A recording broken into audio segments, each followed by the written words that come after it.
Well, hurricane season is almost here, guys. And a lot of articles coming out, not just about Southwest Florida, but the housing market in general, with all the tariffs, all the uncertainty. The Daily Mail putting an article out today stating that there's absolute panic. Realtors are telling them that there's absolute panic from buyers, and they're basically waiting for 2008 prices and 2008 bargains. And a lot of people watching this channel are probably shaking their head right now going, yeah, absolutely. That's what I'm doing. That's what I'm doing. Again, I don't know if we ever get there. My stance has always been, guys, with the inflation, unfortunately, I think even getting back to 2019 pricing is hard. Though some things got close. I would say if you do like inflation adjusted pricing, assuming a normal 3 to 5% appreciation every year, some of these are in line. Like, they're not far away. They may actually even be cheaper in today's dollars than they were in those dollars. So interesting things happening, but to watch everybody pick up on this now, especially around Southwest Florida, there's been a lot of publications in the area. Oh, what are we fixing? A seawall here? How would it be cool to walk by? I thought they fixed this seawall. Anyway, you guys will see it in the background. It's publications in the area now coming out, like we had the Sun reporting this morning that prices are plummeting across Sarasota and Bradenton. Some of the worst price drops in the entire country. Again, if you guys watch this channel or any real estate channel, probably not a surprise to you, but they're shocked. I'm seeing this article be spread all over. That's the repairs going on behind me. All over social media from agents who are like, wow, look at this. This is what's going on, or they're jumping on the bandwagon. And it's like, guys, you're I'd say a year too late, but at least 6 months too late on this. After Helene and Milton, you're way too late. So a little bit of revisionist history going on by some people in the industry. I do recall people telling me there's going to be 6 rate cuts in 2024. And by now, date the rate, marry the house and all that stuff. And how's that working out for everybody? With 7.2% interest rates is one of my buyers got quoted the other day. How's that working out? I mean, and now it's kind of like, we knew all along. Well, there's just too much inventory. Okay. Sure you did. Who I feel bad for is sellers who weren't paying attention to this, or sellers who had agents that weren't paying attention to this, because they're really getting caught with their pants down now that we're out of season here. That, hey, my house hasn't sold, and now I'm reading all these articles from local papers that basically they're telling me the market is crashing. I mean, and I have people in the comments that tell me none of this is happening. I have people every video comment and say, stop lying. Nothing's coming down. Okay, guys, we have quantifiable price drops, especially in areas like Punta Gorda here that I'm walking through, Punta Gorda Isles. Quantifiable price drops from the peak of 2022 to the tune of 20 to 30%. Don't even get me started on condos. Northport has seen price declines, though holding up great recently. We've seen it happen around Southwest Florida while the inventory has exploded. So, to say it's not happening, I mean, I don't know. I'm sorry your house isn't worth what it was, but it'll come back eventually. I have no idea. This is the kind of stuff that I see now, and I'm like, oh, okay, great. Another article from the Sun saying basically, oh, why is everyone leaving? Because their family members were too worried about them living through another hurricane. They were all up north watching them be told they were going to die. Yeah, we knew this 6-7 months ago, guys. You don't want to be the person that didn't know that and is trying to list for prices from 2 years ago now, just finding out, oh my God, wow, things have changed. So, I understand people don't, we pay attention to the real estate market much more than other people do. I get that. But the agents should know this. And the amount of people spreading this now, almost as if to encourage their sellers to finally drop the prices, just blows me away. Now, I'll give agents some reprieve, myself included. Sometimes a seller just wants the number they want. There's nothing we can do. I hear a lot that agents are propping up the real estate market, forcing people to list higher than the homes are worth to keep their commissions high. Doesn't do you any good, guys. If you list a home high and it doesn't sell, you don't get no commission. So it doesn't behoove agents, and a lot tend not to operate that way, because and especially a market like this, you're really cutting your own throat there.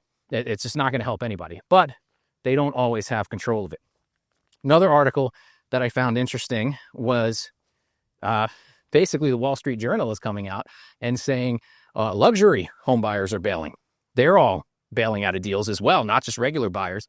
And that's interesting because the previous video I did, I told you guys about those people who Florida and found out. And, you know, it was a $1.2 million purchase that the buyers I was working with got rubbed the wrong way and they walked.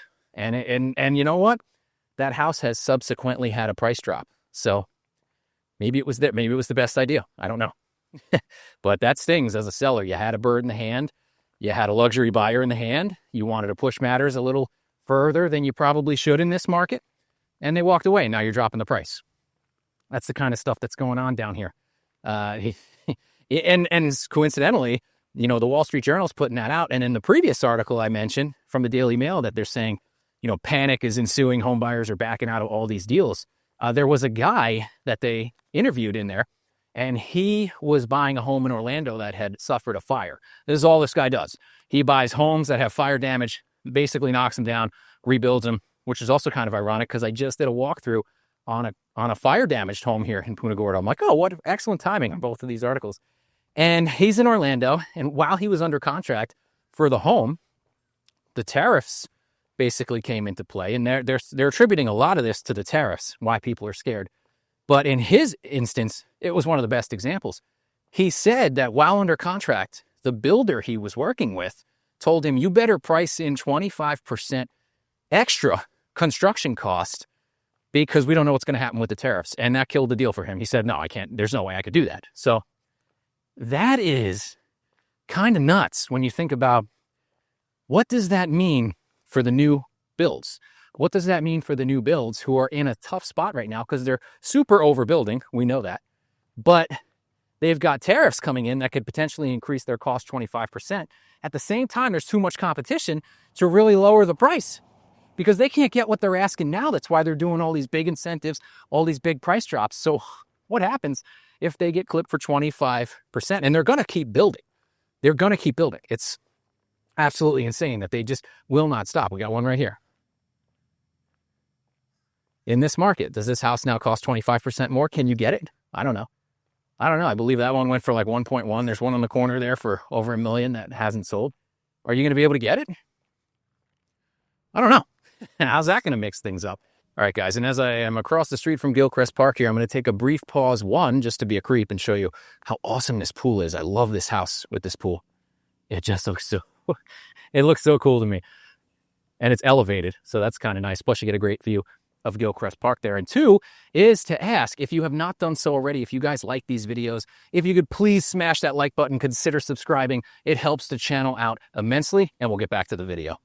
While we're talking about builders, they're building 10,000 more homes down there in the Inglewood portion. The Inglewood Water District is in talk with builders at Welland Park, again, according to an article from The Sun, and I'll link all these in the descriptions, to put 10,000 more homes down there on top of what they're building in Welland Park. So it's getting crazy. As you guys know, down on Burnt Store here in Punta Gorda, they're doing another 10,000 homes. It seems like every time you turn around, it's 10,000 homes getting dropped all across Southwest Florida.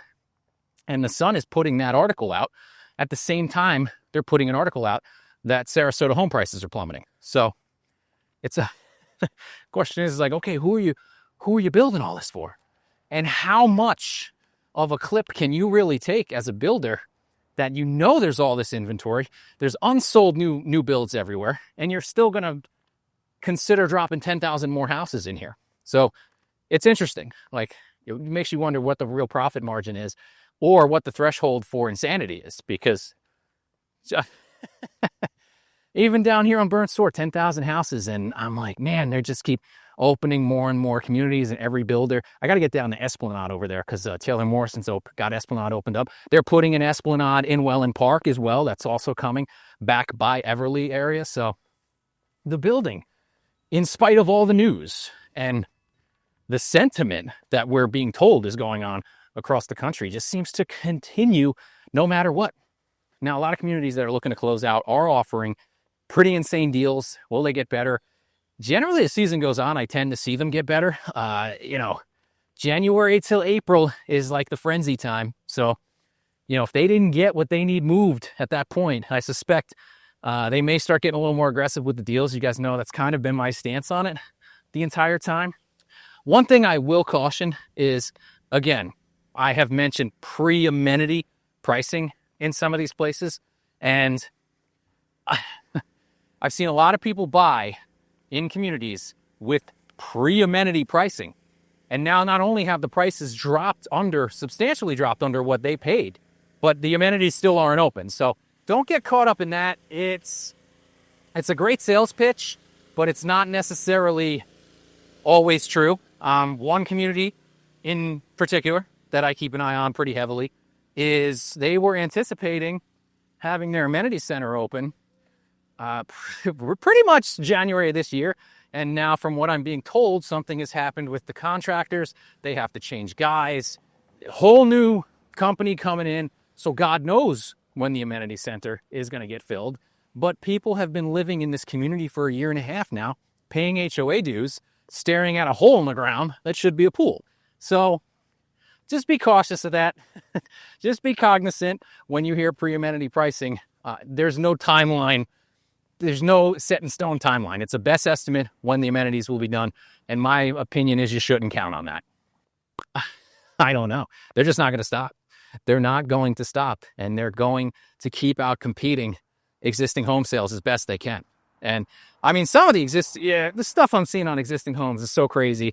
And I feel bad for people who are just getting the memo on this now. I get it. Like, if you're just seeing this on Facebook and you're like, I had no idea any of this was happening down here for the past 2 years, it's bad news. I got it. But, you watch your estimate. People watch their estimates. They know things are changing. It's wild. And to see homes here, a viewer from the channel got an absolute killer deal on a triple lot pool home maybe a month ago, and substantially $75,000 less than the seller had purchased this home for just in, I believe it was 2023. They got it for $75,000 less than they bought it for. Now, I don't know why those people wanted to get out, but they wanted to get out. Killer deal. So lo and behold, I have some more friends from the channel coming down. We're looking at pool houses, and this triple lot pool house sold for $456,000. It was built in the 90s. It was 1,900 square feet. It was a great house. It was beautiful. The land was awesome, backed up to a green belt.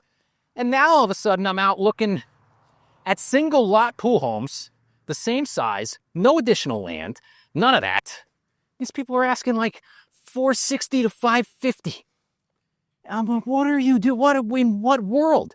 And I'm like, well, maybe they don't know that these comps just occurred. That might be what happened. They probably don't know. But I know.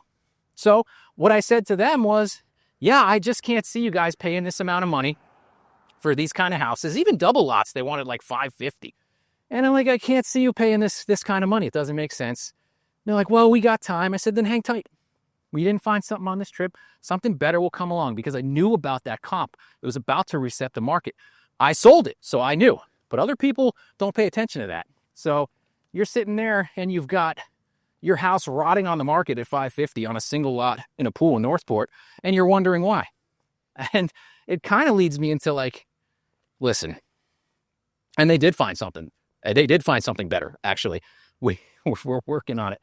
It was a much better price and a much better house that they found. It did come up, and I think it's going to fit what they're looking for. So that's, you need somebody who knows what's going on the ground. You can't have an agent that's reacting to social media posts 7-8 months after they're relevant. All right, guys, that's what I got for today. If you like this video, give me a like, share, subscribe, and I'll see you next time.